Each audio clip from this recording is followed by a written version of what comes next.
नमस्कार, जम्मू कश्मीर का ये बुलेटिन देख रहे हैं आप और जम्मू स्टूडियो से मैं तंदीप कौर आपके साथ। चलिए शुरुआत करते हैं बुलेटिन की। जम्मू के सिद्रा इलाके में आज सुबह हुई मुठभेड़ में मारे गए 4 आतंकी ट्रक में जम्मू से कश्मीर की ओर जा रहे थे। पुलिस ने ट्रक से 7 AK-47 राइफलों के अलावा एक M4 राइफल और 3 पिस्टलें बरामद की हैं। जम्मू के ADGP मुकेश सिंह ने इसकी पुष्टि करते हुए बताया कि हथियारों से लैस आतंकी किस तंजीम से ताल्लुक रखते हैं, इसकी जांच शुरू कर दी गई है। उन्होंने ये भी बताया कि पिछले दिनों जम्मू के नरवाल इलाके से हथियार बरामद होने के बाद से ही पुलिस, सेना और केंद्रीय सुरक्षा बल गणतंत्र दिवस को लेकर अलर्ट हो गए थे और आज इसका नतीजा सबके सामने है। आपको बता दें कि ये मुठभेड़ जो है आज तब शुरू हुई थी जब पुलिस ने सिद्रा नाके पर एक ट्रक को रोका था और इसी बीच चालक मौके से फरार हो गया और ट्रक में छिपे आतंकियों ने सुरक्षा बलों पर फायर खोल दिया। नाके पर तैनात सुरक्षा बलों ने भी तुरंत मोर्चा संभालते हुए जवाबी फायर किया और मुठभेड़ में ट्रक में छिपे आतंकियों को ऊपर पहुंचा दिया।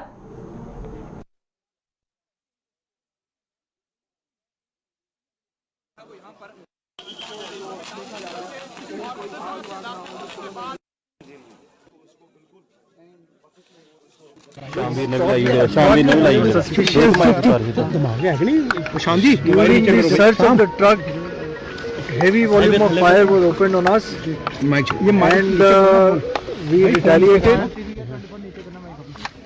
The driver, in the meanwhile, ran away.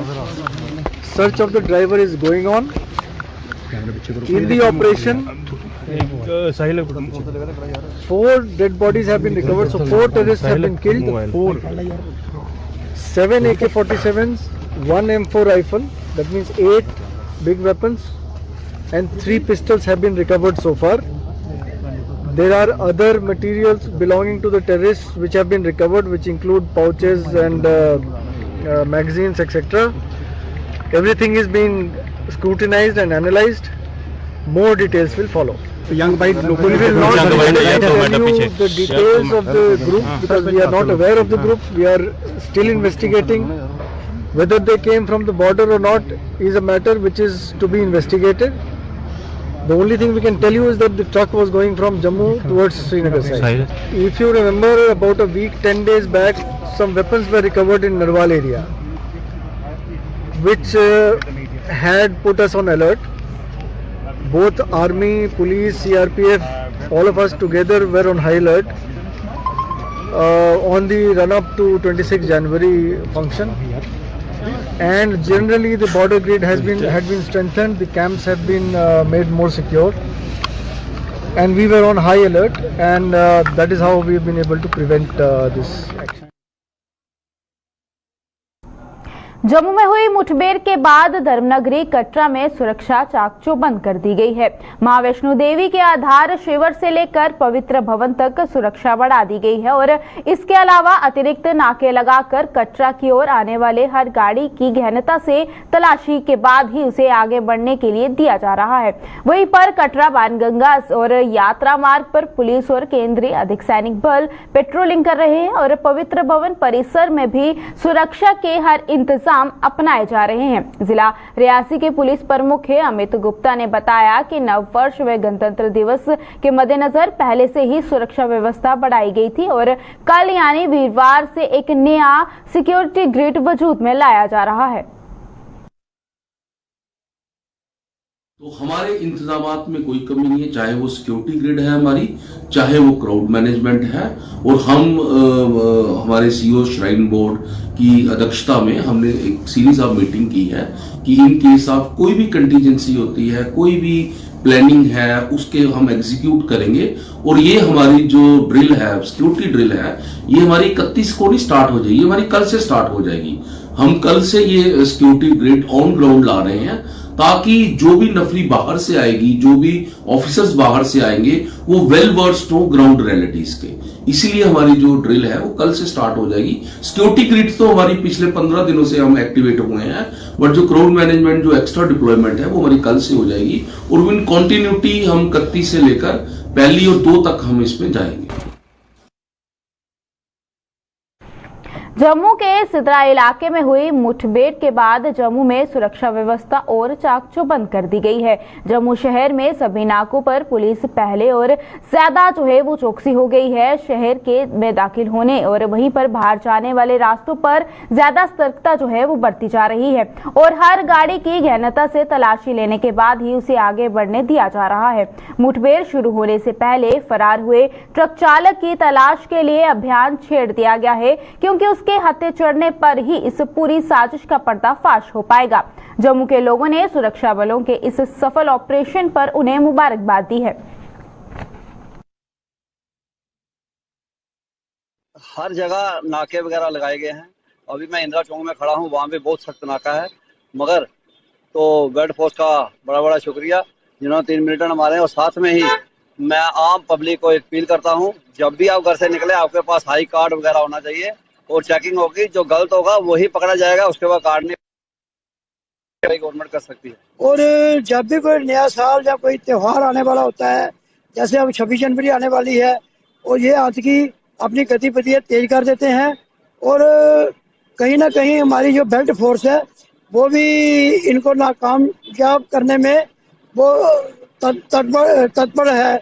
और मैं आपके माध्यम से ये बात बता देना चाहता हूँ, इस वक्त जो हमारे जम्मू में एसएसपी चंदन कोहली जी हैं वो अच्छा कार्य कर रहे हैं और उन्होंने पुलिस को हाई अलर्ट पे रखा हुआ है और पुलिस अपना कार्य अच्छे तरीके से कर रही है। और मैं ये भी जनता से भी अपील करूंगा कि कोई भी अगर ऐसा व्यक्ति आपको संदिग्ध मिले तो फौरन पुलिस को इतला दे और कोई भी मतलब किसी भी तरह की कोई वारदात नहीं होना चाहिए और हमारे लोगों को सतर्क पर रहना चाहिए। जम्मू में सिविल सचिवालय के परिसर में आज अचानक संदिग्ध परिस्थितियों में आग लगने से वहां सनसनी फैल गई। घटना का पता चलते ही दमकल विभाग को सूचित किया गया और फायर ब्रिगेड की गाड़ियां मौके पर पहुंच गई। ये आग दरअसल सचिवालय की 4थी मंजिल में लगी, जहां सबसे पहले एक कमरे से लपटे उठती हुई देखी गई और आग ने तेजी से आसपास के कमरों में भी अपनी चपेट में ले लिया। वहीं पर इसकी सूचना मिलते ही दमकल विभाग की टीम मौके पर पहुंची और आग पर काबू पा लिया गया, लेकिन तब तक वहां रखा सारा सामान जलकर राख हो चुका था। बताया जा रहा है कि ये आग खादी एंड विलेज इंडस्ट्री के कार्यालय में लगी थी और गनीमत ये रही कि इस हादसे में कोई भी जानी नुकसान नहीं हुआ। सूत्रों के अनुसार इस घटना की जांच की जाएगी ताकि ये पता लगाया जा सके कि कहीं इसके पीछे कोई साजिश तो नहीं रची गई थी।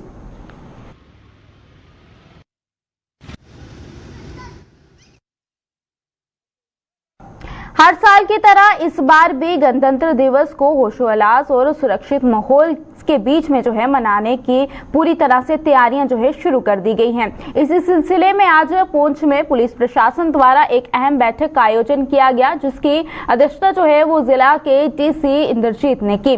बैठक में मौजूद पुलिस व अन्य महकमों के द्वारा अधिकारियों ने अपने अपने स्तर पर पूरी इसको लेकर वो जानकारी दी है और तैयारियों से डीसी को अवगत वो भी करवाया है। वहीं पर डीसी ने बताया कि सभी विभागों की जिम्मेदारियों की समीक्षा की गई है और जल्द ही एक अन्य बैठक में भी इस पर मंथन किया जाएगा। जी ये जो इस बार हमारा 26 जनवरी को नेशनल फंक्शन होगा, उसके लिए आज एक हमने प्रिलिमिनरी मीटिंग रखी है। उसमें तमाम जो डिस्ट्रिक्ट के ऑफिसर्स हैं उनको बुलाया है और जो बाकी भी लोग इसके साथ एसोसिएट रहते हैं उनको भी बुला के एक प्रिलिमिनरी मीटिंग करके हमने उसमें एक डिस्कशन की है, जिसमें इस आने वाले फंक्शन के लिए क्या क्या तैयारियां करनी है उसका सभी को बता दिया गया है। और हर एक डिपार्टमेंट का अपना रोल रहता है जब भी ये फंक्शन होता है। तो बस उसी सिलसिले में जो लोगों के साथ डिस्कशन हुई है और कुछ फैसले किए गए हैं कि आपको जिस डिपार्टमेंट को जो रिस्पॉन्सिबिलिटी है, तो आने वाले दिनों में और इस पे एक मीटिंग करेंगे। तो जैसे रूटीन होता है, रूटीन में काम करते हैं हम लोग, अच्छी तरह से फंक्शन की तैयारियां करेंगे। आने वाले दिनों में इस पे भी जो निर्णय होगा या इस पे भी जो आगे जिस दिशा में बढ़ना होगा वो भी बता देंगे।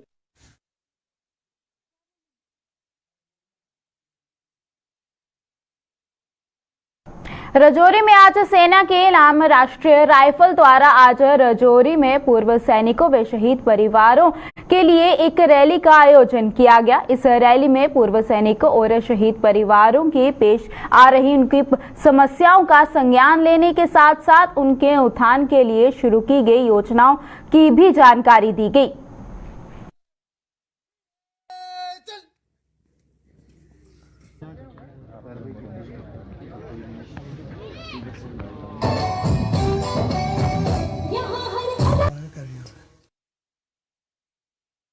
हम उन वीरों को और वेटरन्स को हम याद करते हुए और उनको सलामी देना चाहते हैं और साथ ही हमने उन वीर नारियों को और उन वीर माताओं को भी हम सलाम देना चाहते हैं। और ये वेटरन्स रैली हम ये आयोजित किया ताकि हम सारे वेटरन्स को हम हमारी छोटे छोटे जो योजना है उनके साथ और ग्रीवेंसेस को हम रिजॉल्व कर सके। और ये एक प्री रैली है जो 14 जनवरी को हम रजौरी में एक बड़ा सा रैली कर रहे थे। साथ ही मैं यही कहना चाहता हूँ, सारे वेटरन्स को मैं सैल्यूट करना चाहता हूँ और शुक्रिया अदा कहना चाहता हूँ ताकि आप लोग अब यहाँ पे उपस्थित हो और ये रैली को ये बहुत सक्सेसफुल किया है।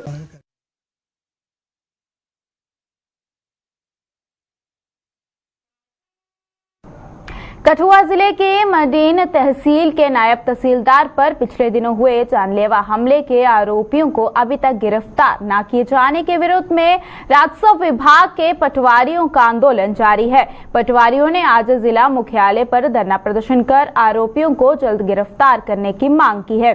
उन्होंने आरोप लगाया कि पुलिस प्रशासन के तमाम आश्वासनों के बावजूद आज तक आरोपी पकड़ में नहीं आ सके हैं।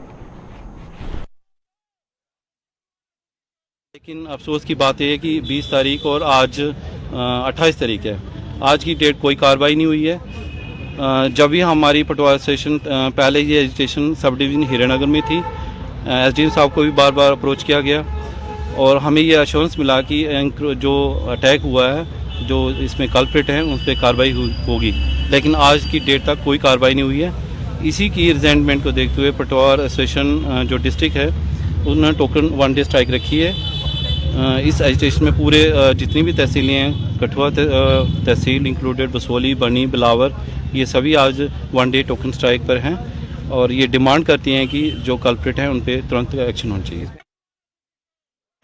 जम्मू में स्मार्ट सिटी परियोजना की आड़ में अपनी जेबें भरकर सरकारी खजाने को चूना लगाने वालों की शामत अब आने लगी है। इस परियोजना के तहत जम्मू में बनाए गए पार्किंग स्लॉट्स में कथित तौर पर हुए घोटाले की जांच के लिए जम्मू नगर निगम ने एक कमेटी का गठन कर दिया है। जम्मू के मेयर राजेंद्र शर्मा के मुताबिक पार्किंग स्लॉट्स के ठेकेदार नगर निगम को करीब 24 लाख रुपए का चूना लगा चुके हैं। मेयर ने एक प्रेस कॉन्फ्रेंस के दौरान ये भी बताया कि इस पूरे मामले की जांच के लिए गठित की गई इस कमेटी को रिपोर्ट सौंपने के लिए 2 हफ्तों की मोहलत दी गई है और रिपोर्ट में जो भी दोषी पाया गया उसके खिलाफ कड़ा एक्शन लिया जाएगा। आज हम एक बहुत ही महत्वपूर्ण कमेटी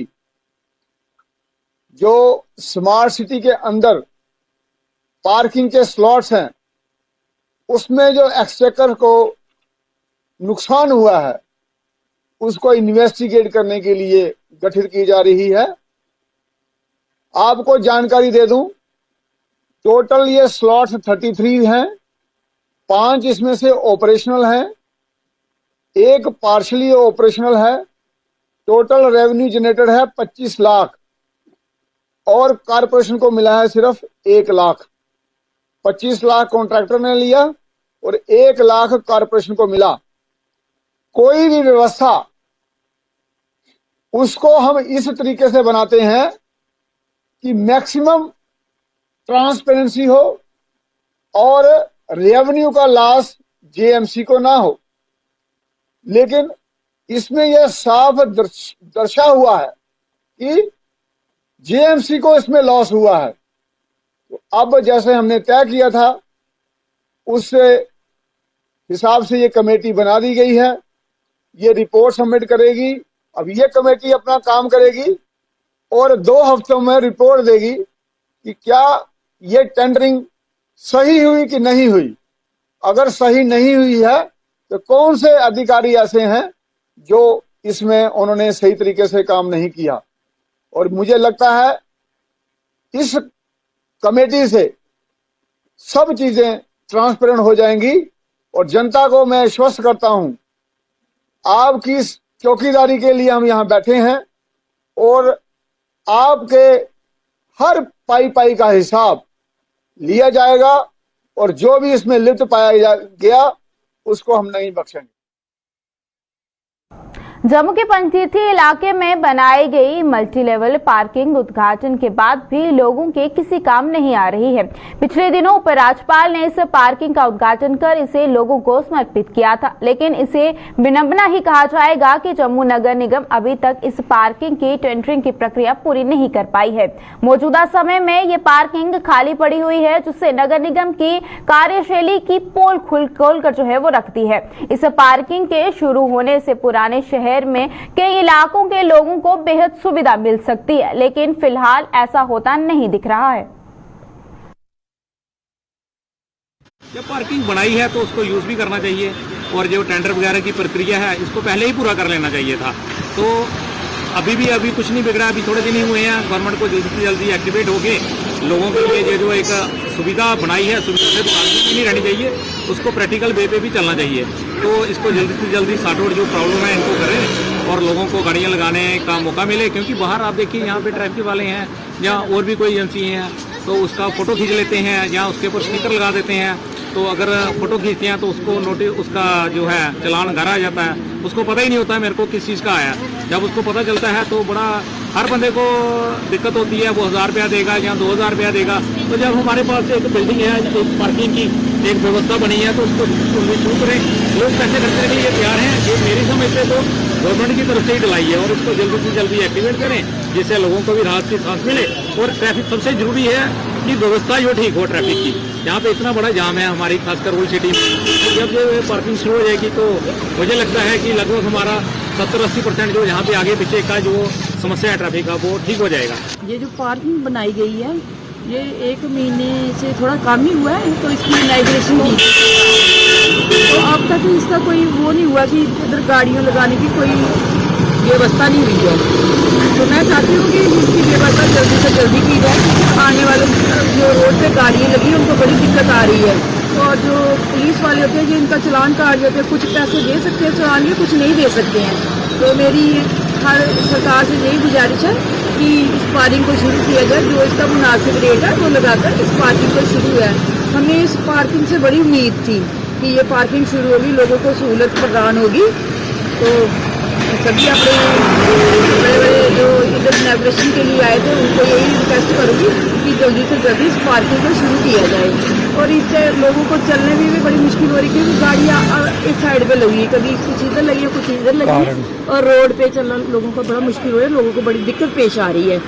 तो कृपया करके इस पार्किंग को शुरू किया जाए। सर एक देखिए, यहाँ पे जो गाड़ियाँ रोड पे लगती हैं उससे ट्रैफिक भी काफी जाम होती है। अगर यही गाड़ी अंदर लगेंगी, ट्रैफिक भी रोड पे इतना नहीं होगा और लोगों को अपनी गाड़ियाँ भी सेफ मिलेगी। मतलब कि रात को लोगों को ये टेंशन नहीं होगी कि हमारी गाड़ी लगी हुई है, सेफ लगी है। क्योंकि रोडों पे जो गाड़ियाँ लगती हैं लोग टेंशन से सोचते हैं कि सुबह पता नहीं गाड़ी हमारी यहाँ पे मिलेगी कि नहीं मिलेगी, चोरी हो जाएगी, क्या होगा क्या नहीं होगा।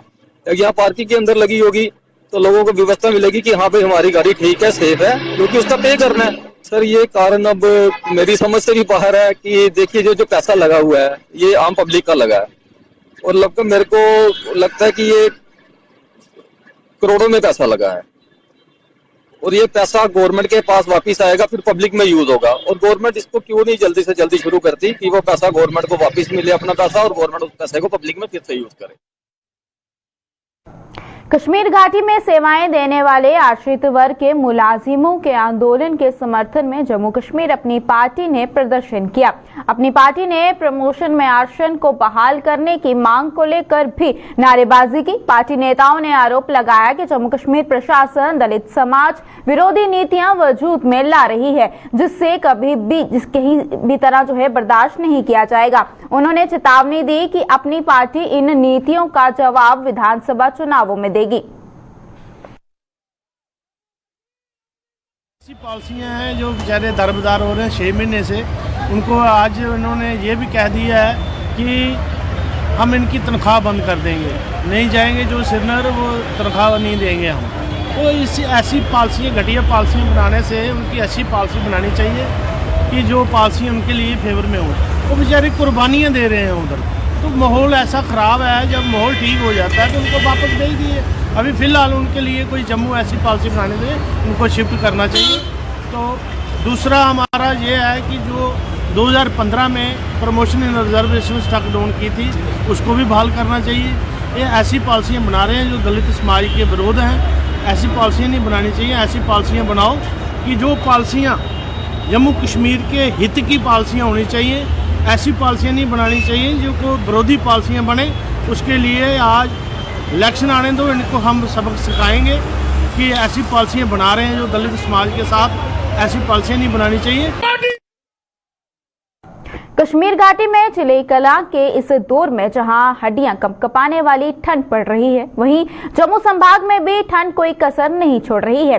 बात करें अगर जम्मू व इसके आसपास के इलाकों की, तो आज सभी इलाके जो है कोहरे की सफेद चादर में लिपटे हुए नजर आए। पिछले कुछ दिन जहां शाम ढलते ही कोहरा पड़ जाता था, वहीं आज सुबह से घना कोहरा छाया हुआ नजर आया, जिससे तापमान में आई बेहद गिरावट से लोग कांपने को मजबूर हो गए। जम्मू में अब ठंड का आलम ये है कि हर कोई अपने आप को गर्म रखने के लिए हर संभव उपाय करता नजर आ रहा है। बहुत ज़्यादा पवाई है तो गड्डियां गुड्डियां ठप्प हो जाए, समझ लो इन्ना कोई 10 की स्पीड चलती ना, ज़्यादा तेज भी नहीं चली सकदियां। तो बच्चे जो स्कूल जाने वाले ना उनके वास्ते बड़ा मुश्किल है। इन्ना मुश्किल है कि बच्चे सवेरे उठिए 7 बजे स्कूल लगते हैं। 7 बजे कि बच्चा तैयार कर सकता, 6 बजे उठा तो वो तैयार हो, तो रड़ाते तो बुरा हाल करते बच्चे सारे ना, इ'यै हाल होंदा है। तो ठंड ठुंड बड़ी है तो बच्चे दी छुट्टियां पाई जानी चाहिए ने, क्योंकि ग्रामीण इलाका है, गड्डियां भी हिसाब दियां ने, समझ लो इधर तो ਜਿਹੜੀਆਂ ਆਉਂਦੀਆਂ ਨੇ तो वो भी 10 की स्पीड को ऊपर नहीं चली सकदियां। दुकानदारें भी बड़ा परेशानी आवा दी है, सारे ही परेशानी है इस चीज़ की। धुंध धुंध जी पे करती है, इन्नी ज़्यादा ठंड भी बहुत ज़्यादा बढ़ गई है, तो बच्चे दी छुट्टियां पाउनी चाहिए। मेहरबानी जनाब। पूरा क्षेत्र च ये ग्रामीण इलाके जी देखो कि कोहरा 2-4 दिन से मतलब तकरीबन का हफ्ता ही हो गया, इन्ना कोहरा है कि बिल्कुल 2 कदम के आदमी नज़र नहीं आ रहा। तो आन जान की बहुत ही दिक्कत हो रही है। ये खासकर ये गड्डियां के जो यात्री वगैरह चलते हैं, गड्डी वाले इन्हें चाहिए कि स्पीड बिल्कुल लिमिट होनी चाहिए, आस्ता आस्ता चला जाए क्योंकि कोई एक्सीडेंट वगैरह ना हो। बिल्कुल मतलब 2-3 कदम से मतलब आदमी दिखाई नहीं दे रहा। जो मोटरसाइकिल बेचारे कोई कर्मचारी जाते ड्यूटी डाटी के अगे, उन्होंने भी बड़ा मुश्किल हुआ। एक तो ठंड है, दूसरा कोई कोहरे की वजह से दिखाई कुछ नहीं देता। तो ये जो दुकानदार है इन्होंने भी इसे चुपचाप बैठे, कोई गिट्टियाँ ला के बैठे थे, ना कोई ग्राहक आता ना कोई गल नहीं बात नहीं। तो इस तरह कोई बड़ा मुश्किल हो गया टाइम पास करना। तो सरकार को कुछ ना कुछ इस बारे में सोचना चाहिए। स्मार्ट सिटी के तहत जम्मू शहर को खूबसूरत बनाने का कार्य जारी है। शहर में फुटपाथ का निर्माण किया जा रहा है। इसके साथ साथ शहर में वर्टिकल गार्डन का भी काम जोरों पर चल रहा है। अगर बात करें बख्शीनगर की, तो वहां पर भी वर्टिकल गार्डन का निर्माण किया गया है, लेकिन गार्डन के निर्माण के बाद एक बार फिर उस जगह पर रेड़ी फड़ी वालों ने कब्जा कर लिया है। स्थानीय लोगों ने नाराजगी जाहिर करते हुए कहा कि रेड़ी वालों के लिए एक अलग जोन होना चाहिए ताकि जम्मू शहर की सुंदरता जो है वो बरकरार रहे। देखिए, आज हम देख रहे हैं कि जम्मू में चारों ओर आज की जो स्मार्ट सिटी का जो काम चल रहा है वो तेजी से भी चल रहा है, और उसके साथ साथ जो उससे पहले भी जो वर्टिकल गार्डन्स को काम चल रहा है, चाहे वो जीवल चौक है, चाहे वो मेडिकल कॉलेज के पास है। मगर इसमें एक कमी है कि जो वहाँ पर अगर उन्हें फुटपाथ बनाए तो उन फुटपाथों को दोबारा कब्जा किया गया है। आप देख लीजिए, मेडिकल कॉलेज देखिए, बस स्टैंड देखिए, और भी कहीं देखिए, तो इनको कब्जा किया गया। जो रेडी वाले थे जो वहाँ हटाए गए थे, मगर इसमें ये वो बहुत पहले से भी हम मानते हैं कि कुछ सालों से वो बैठे थे वहाँ, मगर गवर्नमेंट को इसका इनको भी ध्यान देना चाहिए। इनको कोई अच्छी जगह देनी चाहिए जहाँ ये अपना काम शाम करे। मगर जो सुंदरता के लिए इतना पैसा हमारे जेब से खर्च हो रहा है, उस सुंदरता को ख़त्म किया जा रहा है। उस चीज़ से जो इनकरेजमेंट हो रही है, दोबारा जो टाइल पर जो फुटपाथ बन रहे हैं या जो वर्टिकल गार्डन्स बन रहे हैं, जो एक शोभा जम्मू को बढ़ा देती है, उसकी सुंदरता वो ख़राब कर देते हैं। साथ ही अब जो वो रेडी वाले हैं या जो वहाँ कोई नाई है, चाहे कोई वो खाना खिलाने वाला है, उनका भी एक दायित्व बनता है वो गवर्नमेंट से रजू करे, और गवर्नमेंट का भी, चाहे म्यूनसिपलिटी हो, स्मार्ट सिटी वाले हो, उनकी बात सुने, उनको कहीं ना कहीं अच्छी जगह दे ताकि अभी अपना घर गुजार चलाए। जम्मू कश्मीर के इस बुलेटिन में फिलहाल इतना ही। इसी के साथ मुझे दीजिएगा इजाजत। नमस्कार।